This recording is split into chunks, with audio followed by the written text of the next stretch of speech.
Hey everybody. Oh, hello. So this is a video response to Sybil B's Show Us Your Marker Storage, or Show Us Your Markers. Um, these are my markers. I think I've shown this before in a long time past video. Anyway, I use the Copic markers for my coloring for images, and I use the Studio 3 Solutions cubbies, and these are the same ones that Sybil actually shows in her video. I only have 4 of them. This is the entire set of Copic markers that you're seeing here, and you'll notice how I have them actually arranged is based on the color chart. So here's my completed color chart. I use one of those plastic pockets that you put in a binder, and I just put a metal ring on it, and it hangs here on a 3M hook that is stuck to the side. But the Copic coloring chart, if you notice, my coloring chart is from 2012, and they added colors that year, so I had to write in some of my colors. And I did not color, if you look at mine, I did not color the whole block, so I was able to split the block in half where there was a number that was in between, like this one has 2 colors in it.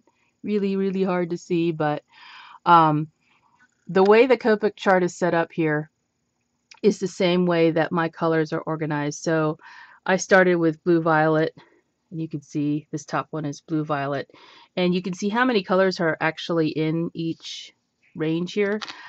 So what I did was, where you have too many of them, like between the red violet and the reds, I actually split them into, well, they're split into 2, but there's so many in each color family that you can only fit, I think it's 28 markers per cubby, and these cubbies are slanted.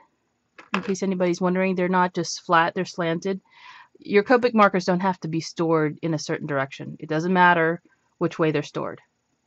At least that's what I learned in their classes. So anyway, the Studio 3 Solutions.net is the website where you can order the cubbies from. They're $18.95 per cubby, and they're always white. Let me see. Mine are the sketch markers, so it will hold 28 markers per cubby, and it says they also hold approximately 90 Spectrum Noir markers with 18 markers per shelf. And that's one cubby, saying that for one cubby. For Copics, it's 140 sketch markers. Total can be held in one. So you do the math, right? There's 358 colors. So anyway, as I was saying, the red violets and the reds are split into their own, but they have so many colors that what I did was took the lighter ones and put them in this middle cubby between the 2. So there's a mix here of the red violets and the reds in the lighter shades, like the R quadruple 0 color, or the RV 000. Those kinds of colors are in here, and you can see there's only a few of them. And then I have some of my refills. I don't have many refills yet, so I just put the refills in here, and these are all E's actually that I have, and then I have some nibs in here too, replacement nibs. I keep those on hand just in case I happen to screw up one of my nibs. I haven't done that yet, but you never know when that's going to happen, right? You don't want to have to stop what you're doing and wait till your nibs come in, or till you can find them, which I can't find them here. So that's what I did with these, the reds and the red violets. So then you have the Y's, the YRs, the Y's, the YGs, the G's, the BGs, and then the blue ones are also split. And what I did with those, because there's 2 columns of the B's, I just split it at the column. So on my color chart, the first column goes to B29. The second column starts at B32. So this has up to B29, and this has up to, this has starting with B32 all the way through B99, or 99 is how you're supposed to say it. And then I did the same thing for the E's, because the E's have 2 columns also, and there's a lot of E's. So that's how that's split up. And then these are actually the multi-liner, the fluorescents, and then the 100, 110, and the colorless blender. And I have some pencils and a gel pen, some random pens in there that I use a lot, or pencils that I use a lot of. And it's you know, it's not full, obviously. And then here are my Cool and toner. Actually, I have them flip-flop for some reason. I have the Cool and toner down here, and I have the neutral and warm grays here.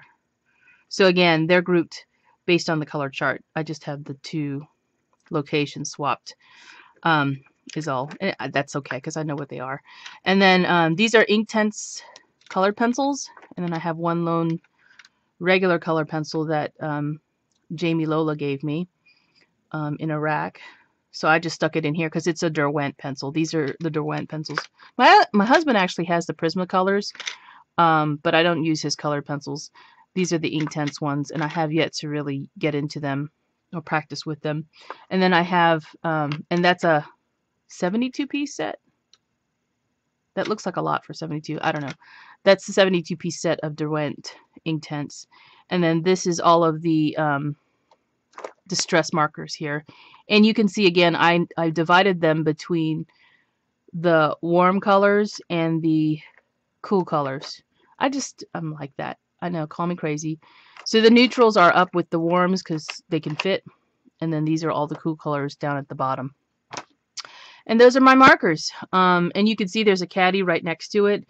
This is just shared pens and all kinds of stuff between my husband and I. My desk is really messy because I don't feel like cleaning it up. And I don't have to if I don't want to, right? If I want to craft, I'll have to clean it up. But you can see this is my markers. And Sybil, thanks for hosting the challenge. Oh, the other thing I keep over here underneath my color chart is a T-square, a ruler, a cork back ruler, because it's really long and I don't like it in my tool caddy or my milk glass cup. And then this is a very large ink block. This is the Dilutions one that fits actually the Prima Dolls and the stamps that she has, that Diane Reevely has, because her stamps are really big. So this ink block here is for that. And I just keep it hanging here on a 3M hook. I also have a little spatula because I don't like it getting lost. It's a Cricut spatula for smoothing things. I don't use it for my Cricut. I just use it for doing boxes and stuff. And that's just attached using Velcro because it's not heavy. And hopefully it'll stay up there now that I've taken it down. So yeah, color chart, markers. Thanks for the challenge, Sybil. I hope you guys have a happy 4th of July weekend. I've said this before, and I will talk to you soon. Bye-bye now.